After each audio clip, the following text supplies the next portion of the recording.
Hello friends, नमस्कार। અમારી આ ચેનલ રિવ્યુ બોક્સમાં આપનું સ્વાગત છે। આ ગુજરાતી ફિલ્મનો રિવ્યુ છે, એટલે રિવ્યુ ગુજરાતીમાં કરીશું। આજે અમે વાત કરવાના છે રોનક કામદાર અને માનસી પારેખની મૂવી ઇટ્ટા કિટ્ટા। માનસી પારેખની હમણાં પ્રેગ્નન્સી રિલેટેડ બીજી મૂવી આવી ને, પહેલી કોંગ્રેચ્યુલેશન હશે, શર્મન જોશી સાથેની જી હતી। હા। આના ડિરેક્ટર છે અભિનય શર્મા અને મંથન પુરોહિત। એમની વારસો કરીને કાલે જ શેમારોમી એપ પર સિરીઝ હતી, સિરીઝ ગૌરવ પાસવાલાની હતી, એ પણ સારી હતી, પાટણના પટોળા ઉપર। અને એમાં જે ગૌરવ પાસવાલાની જે એક્સ ગર્લફ્રેન્ડ દેખાડે છે, એમણે જ આમાં રાઇટિંગ એમણે સ્ટોરી લખી છે। એટલે એ અને અઝહર સૈયદ, અંતિમા પવાર અને અઝહર સૈયદ એમણે મળીને આનું આરંભ કર્યું છે। તો બહુ કોઇન્સિડન્સ કહેવાય કે ડિરેક્ટર બી સેમ છે, આના રાઇટર છે એ એક ત્યાંની એક્ટ્રેસ હતા કાલની વારસોની સિરીઝમાં।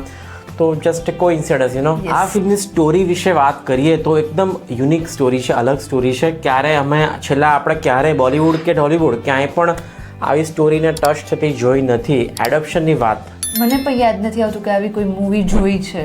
યસ, તો બહુ જ સારી સ્ટોરી લાવ્યા છે અને ડિરેક્શન પણ ડિરેક્ટર્સે બહુ જ સરસ કર્યું છે। અને કહેવાય ને કે યાર, આટલો કોમ્પ્લેક્સ વિષયને કેટલી સરળતાથી અને સહજતાથી ઓડિયન્સને પીરસ્યું છે, એ પણ શુદ્ધ રીતે કે એમાં કોઈ પણ એવો કોઈ સીન ના હોય, એવો કોઈ સંવાદ ના હોય।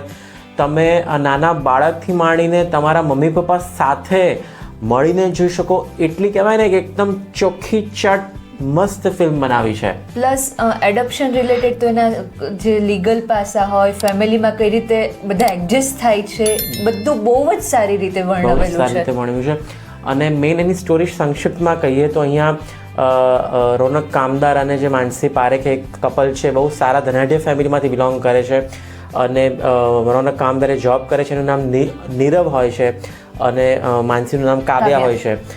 તો યસ, એ લોકો સમહાવ એમને કોઈ પ્રોબ્લેમ છે માનસી પારેખને, એટલે એ લોકો કન્સીવ નથી કરી શકતા। એટલે એના ગાયનેક ડૉક્ટર કહે છે કે દેર આર 2% ચાન્સીસ કે તમે કન્સીવ કરી શકશો। અને એ લોકો એડોપ્શનનો માર્ગ અપનાવે છે અને પછી બે દીકરીને એડોપ્ટ કરે છે। તો પછી શું થાય છે, કેવી રીતે બધા એડજસ્ટ કરે છે, થોડી ઝલક ટ્રેલરમાં મળી જશે આપને। હા, એટલે આપ સ્પોઇલર ના કહેવાય, ટ્રેલર આ જ મૂવી છે, ખ્યાલ આવી જશે, એટલે અમે વધારે નથી કહેતા। પણ પછી શું એમના ફેમિલીમાં થાય છે, બધાના ચેન્જીસ શું લાવે છે, એ કોર્ટ એમને મંજૂરી આપે છે એડોપ્શન કરવાની કે નથી આપતા, એ બધી આગળ વાત છે દોસ્તો। બહુ જ સારી રીતે વર્ણવેલી છે। એક્ટિંગ માટે કહું તો દોસ્તો, રોનક કામદાર દરેક વખતે મને એટલું બધું પ્રાઉડ કરાવે છે ને કે બહુ સરસ નિખાલસ, અને કહેવાય ને કે નહીં, હેન્ડસમ તો છે જ, પણ એક્ટિંગ એને લાસ્ટ સીનમાં શું એને મોનોલોગ કર્યો છે, જોરદાર। આમ તમારા આંખમાંથી પણ આંસુ આવી જાય ને, એ આમ એટલી નેચરલ ને એટલી સુંદર એને એક્ટિંગ કરી છે। સેમ એ જ રીતે મને માનસી પારેખનું લાગે છે, બધી જ એની મૂવીમાં એની એક્ટિંગ એટલે જોરદાર। એ પણ એક નેચરલ એક્ટર જ લાગે। માનસી પારેખ ઓનેસ્ટલી મને વન ઓફ ધ બેસ્ટ ગુજરાતીમાં બહુ જ સુંદર, બેસ્ટમાં મારા માટે બેસ્ટ એક્ટ્રેસ છે। બીજી ઘણી સારી એક્ટિંગ કરે છે, પણ આ લુક વાઇઝ કહો કે બધી રીતે એકદમ કહેવાય ને કે આમ કોઈ એક્ટર તરીકે લાગતા જ નથી। બહુ સરસ। મને યાદ છે ત્યાં સુધી એની એક પણ મૂવીમાં એક્ટિંગથી આપણે નારાજ થયા હોય એવું નથી થયું, બિલકુલ નહીં। એટલે હું તો 100% બેને ટીક માર્ક આપું છું। આમાં એના મમ્મીનો રોલ બહુ સરસ છે, અલ્પના બુચ, યસ, બહુ જ સિનિયર એક્ટર છે। કોઈ ગુજરાતી મૂવીમાં મમ્મીનો રોલ સૌથી સારો લાગ્યો ને, તો આ મૂવીમાં મને મમ્મીનો રોલ એટલો સુંદર અને એટલો કહેવાય ને કે પહેલી વાર આમાં પણ એટલો સહજ રોલ લાગ્યો છે, બહુ જ સુંદર। સેમ પછી એમની ડોટરમાં એક છે જીયા વૈદ્ય, એને તમે કયા મૂવીમાં છે? જયેશભાઈ જોરદારમાં પણ જયેશ એટલે કે આપણે રણવીર સિંહના દીકરી તરીકે હતી, ઓબ્વિયસલી બોલિવૂડથી એનું ડેબ્યુ થયું છે, તો એ પણ આ મૂવીમાં એક દીકરી છે, વિધિ નામ છે ને? હા, એનું વિધિ છે, અને બીજી એની બેન ખુશી। મ્યુઝિક બહુ સરસ છે, બહુ જ બેકગ્રાઉન્ડ મ્યુઝિક લ્યો કે ઓરિજિનલ સોંગ્સ બધા લો, જોરદાર। કેદાર ભાર્ગવનું મ્યુઝિક હોય ને, બેકગ્રાઉન્ડ મ્યુઝિક પણ, એટલે કે તમને આખી મૂવીમાં એટલું લાઇવલીનેસ લાગે ને, સ્ટોરી સુંદર હોય, એક્ટર સુંદર હોય, એમાં પછી સોનામાં સુગંધ મળે એવું મ્યુઝિક કામ કરે છે। એટલે અમે છેલ્લા 1-2 વર્ષમાં જોયેલું આ બેસ્ટ ગુજરાતી ફિલ્મ છે, અને વિથ બેસ્ટ ટોપિક તો અમને બેને બહુ મજા આવી, બહુ જ। અને ફૂલ્લી ફેમિલી મૂવી છે, ફૂલ્લી એટલે કહેવાય ને કે યાર ના ઈચ્છો છતાં પણ 1-2 સીનમાં તમારા આંખમાંથી આંખ તો ભીની થઈ જશે। અને પહેલો હાફ બહુ એન્ટરટેનિંગ છે, સેકન્ડ હાફ થોડો સિરિયસ છે, ઇમોશનલ છે, એટલે થોડો કોઈને સ્લો લાગશે કે નહીં યાર, પણ એ વાર્તાની જરૂરિયાત છે. એટલે એમાં એવું નથી કે એમણે ખોટું ખેંચ્યું છે કે એવું કંઈ. એટલું લાંબુ મૂવી પણ નથી, 2 કલાક 5-6 મિનિટનું જ છે. ઓલમોસ્ટ 2 કલાકનું જ કહેવાય. એટલે એવું બિલકુલ તમને એવું નહીં લાગે કે સ્ટોરી લંબાઈ છે. અને છેલ્લે તમને એક આંખમાંથી ડેફિનેટલી તમને ભીની કરીને મજા અપાવીને જશે. તમે ભીના હૃદયથી નીકળશો. યસ, એક સુકૂન સાથે નીકળશો. તો અમારા તરફથી હું તને 4.5 આપીશ. હું થોડું વધારે કહેવા માંગતી 5. જી હા, અડધો સ્ટાર હું એટલે કાપું કે બિંગ ડોક્ટર, બિંગ સર્જન, ક્યારે આવી વસ્તુ આવે ને અંદર તો થોડું મગજમાં એવું થાય કે આવું કઈ રીતે.